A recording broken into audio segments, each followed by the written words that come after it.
All right, today we're jumping into something that is, no joke, one of the most powerful and, well, sensitive technologies on the entire planet. We're talking about uranium enrichment. It's this incredible process that holds the key to both clean energy and, on the flip side, some truly devastating weapons. And honestly, if you want to get a real handle on global politics today, you have to understand this. I mean, just think about that for a second. Imagine a single rock, that could power a whole city for an entire year. But that same rock could also level that city in an instant. That's the crazy paradox we're dealing with here. It's this one element that can be an incredible source of clean, carbon-free energy, or it can be the core of a terrifying weapon. And that reality, that tension, it shapes everything. Global politics, our energy security, you name it. So, what is it? What's the difference between those two wildly different outcomes? You might think it's some incredibly complex thing, but really, it all boils down to a deceptively simple number, a single percentage that represents one of the most difficult industrial processes humans have ever come up with. Okay, so let's get into it. Section 1, uranium's dual nature. To really get this, we've got to start with the science. What is it about uranium that makes it so unique? So let's break it down real simple. When you dig uranium out of the ground, it's not all the same. It's made up of two main types, or what scientists call isotopes. The vast majority of it, like 99.3%, is this stuff called U-238. It's pretty stable, doesn't do a whole lot. But then there's this tiny fraction, just 0.7%, called U-235, and that is the magic ingredient. That's the part that's fissile, meaning it can actually sustain a nuclear chain reaction. The source material puts this perfectly, actually. It says to think of it like gold mining. You have to sift through tons and tons of worthless ore just to find those few valuable flecks of gold.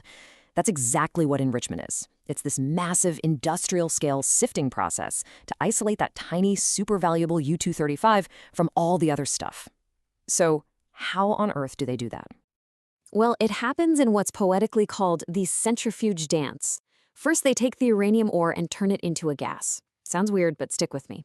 Then, they pump this gas into thousands of these tall cylinders, called centrifuges, and spin them at insane speeds. We're talking over 100,000 RPM. And here's where the physics kicks in.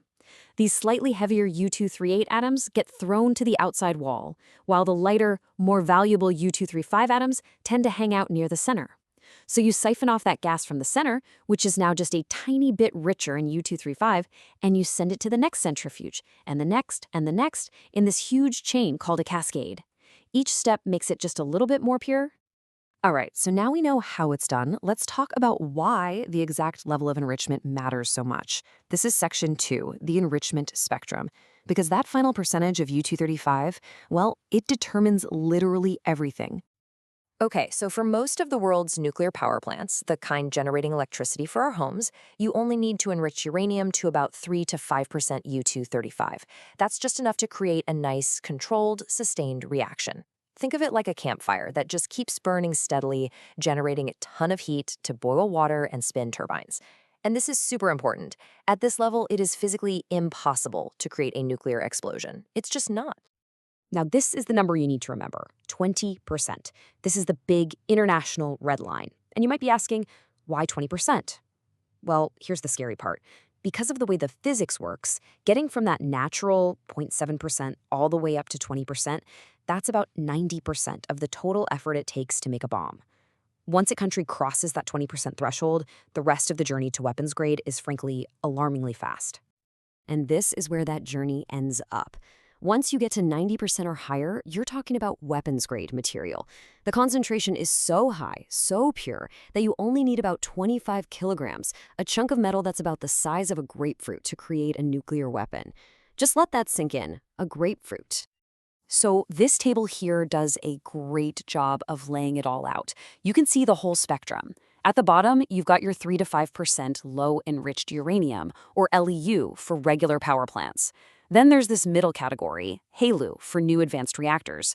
Then you jump up to 50% or more. That's what nuclear submarines and aircraft carriers use.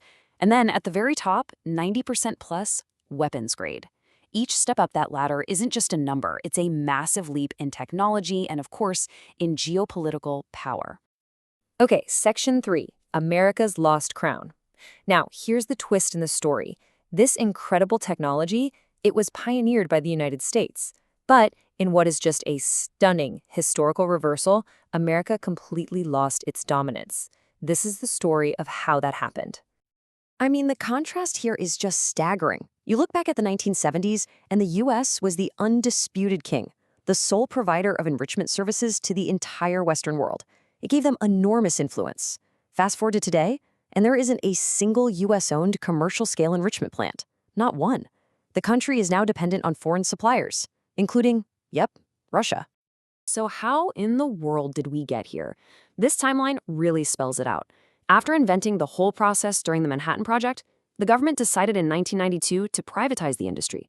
They created this company called USEC, and that single decision, it set off this cascade of events. It all came to a head in 2013, when the last big American-owned plant shut its doors for good. And just a year later, that company, USEC, declared bankruptcy. You know, it wasn't just one thing that went wrong. It was a perfect storm. The privatized company was stuck with these old, super inefficient plants from the Cold War. Then, you had this historic disarmament deal with Russia called megatons to megawatts, which was a huge win for world peace, don't get me wrong, but it flooded the market with really cheap Russian uranium. U.S. producers just couldn't compete. Throw in some major strategic blunders, like chasing unproven tech instead of what worked, and the whole domestic industry just collapsed. All right, Section 4. So if the U.S. isn't the leader anymore, then who is? America's decline created a huge power vacuum, and, well, other countries were more than happy to step in and fill it. And the answer to that question is frankly pretty startling. Today, one country absolutely dominates the global enrichment market: Russia. Through its state-owned giant, Rosatom, it controls nearly half of the entire world's capacity. Think about that. That gives Moscow incredible leverage over the entire global nuclear energy supply chain. And this chart right here really brings the problem home for the U.S. Look at the numbers from 2023. More than a quarter, 27% of the enriched uranium used in American power plants came directly from Russia. And when you add in the supplies from the European consortium, Urenco, you can see it's a near total dependence on foreign powers for what is an absolutely critical energy source. This quote from an industry analyst really hits the nail on the head.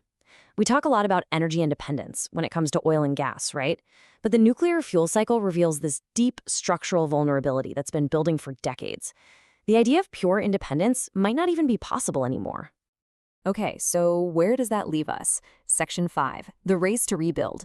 This vulnerability is now impossible to ignore, and a pretty frantic race has begun to try and reverse decades of decline and rebuild America's domestic capability. Recognizing this huge strategic problem, the U.S. government is finally stepping back in big time. Congress has allocated a massive $3.4 billion to try and jumpstart a new domestic enrichment industry. They're essentially having to pay to rebuild the very thing that was lost. And, you know, there has been a small glimmer of hope. A company called Centrus just recently began production at the first new U.S.-owned enrichment plant since 1954. That's a huge deal. But we have to be realistic. It's a very small, very specialized plant. It's really just the first step on what's going to be a very, very long and very expensive road to recovery. And that really brings us to the central question of this whole story. With decades of lost ground and with fierce global competitors like Russia and China so far ahead, can the U.S. really achieve true energy independence in the nuclear world? Or is that just a fantasy at this point? Is the gap simply too big to close? Ultimately, the story of uranium enrichment is a pretty stark lesson, isn't it? It's a powerful cautionary tale that shows that some capabilities, some technologies, are just too strategic, too important to lose. You can't just let them be dictated by market forces alone. Because once you lose a capability like this, getting it back is a monumental, maybe even impossible task.